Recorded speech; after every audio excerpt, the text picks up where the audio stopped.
Imidlalo yomqhudelwano iNedbank Cup izobuyela enkundleni ngeMpelasonto, kanti iBloemfontein Celtic izimisele ukuqeda isomiso sokunganqobi izindebe esesidonse iminyaka eyevile kweyisishiyagalombili. IPhunya Selesele izovakashela iqembu eligala kuGlad Africa Championship iTS Sporting eMbombela kowokuhlungela owandulela amanqamu ngeSonto. Abadlali nethimba labaqeqeshi bawuqonda kahle umqansa omi phambi kwabo.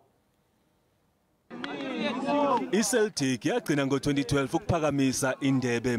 Manje imagange izimisele ukubuyisa izinsuku zenjabulo eqenjini. Ifunge yagomela ukugadla ngazo zonke uma isigadulisana neTS Sporting. TS Sporting is not in the quarterfinals by fluke. They have played very well. They have played a lot of teams. So we're expecting a very difficult game, but our aim, that's for sure, is to win this one for the team and for our supporters. Iminyaka embalwa eyedlule IPhunya Selesele ithola kanzima emqhudelwaneni yezindebe. Sikhuluma nje isanqobe izindebe ezintathu eminyakeni engama-50 selokhu yasungulwa.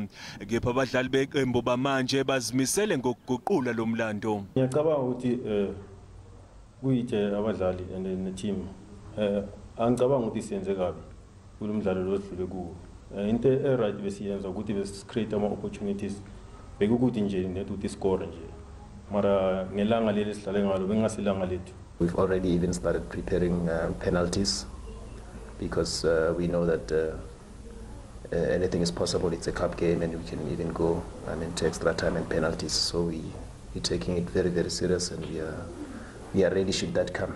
iCeltic uqale ngonya oluhle lomqhudelwano ukufinyelela kulesigaba yaphinqisela nqanye amaqembu aKwaZulu-Natal, amaZulu kanye neMaritzburg United.